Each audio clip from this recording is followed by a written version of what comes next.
আমরা inserted table নিয়ে আলোচনা করব। তো টেবিলটা আমরা দেখব টেবিল কিভাবে আমরা ডকুমেন্টে নিব। ডকুমেন্টের পেজে টেবিল অপশনে লেফট ক্লিক করব। লেফট ক্লিক করার পর দেখো এখানে কলাম আর রো গুলো নেওয়া আছে, কয়টা কলাম কয়টা রো নিবা এখান থেকে তুমি সিলেক্ট করতে পারবা, এখান থেকে নিবা। তাহলে টেবিল আমরা ইনসার্ট থেকে টেবিল অপশনে যে কয়টা কলাম কয়টা রো নিব এখান থেকে সিলেক্ট করতে পারি। দেখো ইনসার্ট টেবিল, কার্সরটা নিচে রাখি, ইনসার্ট টেবিল অপশন আছে, এখানে চাপ দিলে দেখো কয়টা কলাম কয়টা রো নিবা। এখানে 5টা কলাম দেওয়া আছে, এখান থেকে তুমি কমাই নিতে পারো, এখান থেকে বাড়াই নিতে পারো। চাইলে তুমি এখানে ক্রস করে ধরো 10টা নিবা বা 5টা নিবা, এখান থেকে কিবোর্ড থেকেও টাইপ করতে পারো। দেখো নাম্বার অফ রো, রো কয়টা নিবা, 4টা রো নিলাম, আর 5টা ধরো 6টা কলাম নিলাম, দিয়ে এখানে ওকে করবা। দেখো ওকে করার সাথে দেখছো এখানে কলাম কয়টা নিছি 5টা আর রো কয়টা নিছি 4টা, সেগুলো আসছে। ইনসার্ট অপশন থেকে দেখো টেবিলে ক্রিয়েট করলে দেখো এখানে ড্র টেবিল নামে আরেকটা অপশন আছে। এই ড্র টেবিলে যদি আমরা লেফট ক্লিক করি, দেখো এখানে টেবিল আমরা ড্র করে নিতে পারবো, কয়টা কয়টা কলাম কয়টা নিব।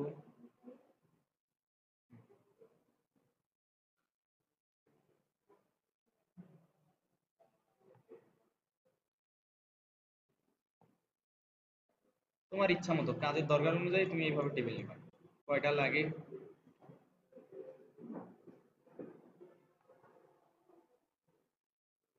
সেই অনুযায়ী তুমি টেবিল ক্রিয়েট করতে পারবে। দেখো ইনসার্টের তাহলে টেবিল অপশনে তোমরা কয়ভাবে টেবিল নাও শিখলে, 3 ভাবে কিন্তু টেবিল নাও। এখান থেকে নিতে পারো, ইনসার্ট করে নিতে পারো, বা ড্র করেও টেবিল নিতে পারো।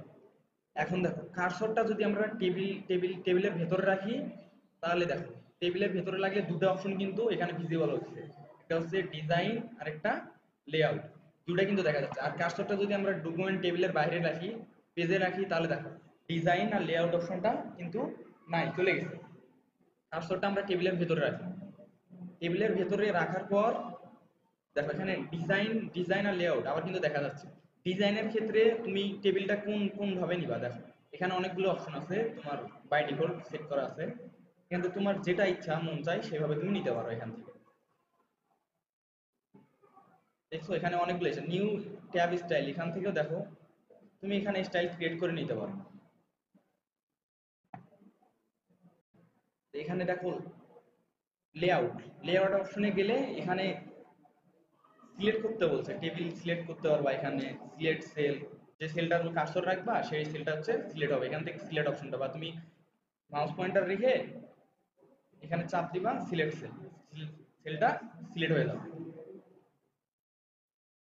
ইনসার্ট আবার আমরা যদি কার্সর টেবিলের ভিতরে রাখি, দেখো এখানে বলছে ইনসার্ট অ্যাবো, ধরো তুমি এখানে নেম লেখছো, নেম ট্যাব প্রেস প্রেস করে যাবা, নেম লেখার পর স্টুডেন্ট আইডি লিখছো,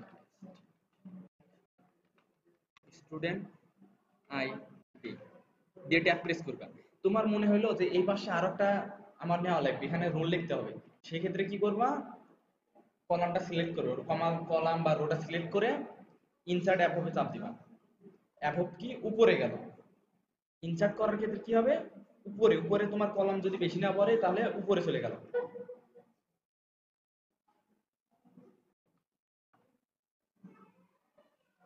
এখান থেকে ধরো তুমি নিচে একটা নিবা, কলাম নিবা, তোমার এটার নিচে আরেকটা নেওয়া দরকার, এখান থেকে চাপ দিবা ইনসার্ট বিলো, বিলো মানে নিচে, দেখো নিচে আসো, উপরে ধরো এখান থেকে তুমি স্টুডেন্ট লেখছো, আইডি এই পাশে রোল দিবা, সেই ক্ষেত্রে ইনসার্ট লেফট, দেখো বাম পাশে কিন্তু একটা ঘর ক্রিয়েট হয়েছে, এখানে কি লিখতে পারো, রোল, রোল লিখতে পারো। রোল লেখার পর ধরো ভাবলে যে এখানে আরো একটা আমার ঘর নেওয়া প্রয়োজন, তাহলে এখানে কার্সরটা রেখে এখানে ইনসার্টে চাপ দিবা, তাহলে আবার কিন্তু একটা ঘর ক্রিয়েট হবে, মানে সেল ক্রিয়েট হবে। এখান থেকে ধরো তোমার এই পাশে আরেকটা নেওয়ার দরকার, এখানে ধরো কিছু লিখলা, এটার পর ধরো আরেকটা নেওয়ার দরকার, এটা বাম পাশে আবার রেখে জাস্ট লেফটে ক্লিক করবা, এখানে রাখে রাইটে ক্লিক করলে রাইটে কিন্তু আরেকটা ঘর, দেখো রাইটে কিন্তু আরেকটা ঘর আসছে। তো এইভাবে তোমরা টেবিলগুলো নিতে পারো যে অনুযায়ী। আর এখানে দেখো মার্জ সেল বুঝছো, মানে দুইটা মিলে একত্রে করা, নেম আর রোল, তুমি এই ঘর দুটাকে দুটো একত্র করবা, সেক্ষেত্রে কার্সরটা এখানে রেখে সিলেক্ট করবা, সিলেক্ট সেল,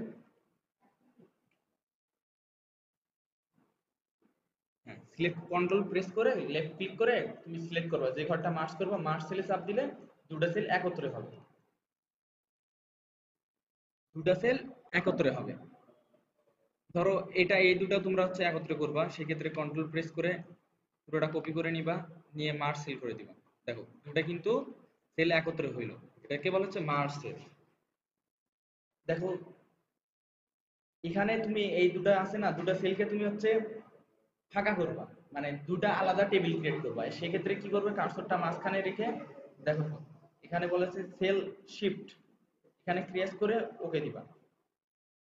দুটো দেখছো মাঝখানে কিন্তু ছোট ছোট মানে নতুন ভাবে টেবিলটা হয়েছে। আবার যদি কন্ট্রোল প্রেস করে পুরো সবগুলোকে সিলেক্ট করে নাও, টেবিলের মাঝখানে কার্সরটা রেখে সিলেক্ট, ডিজাইন থেকে লেআউট থেকে শিফট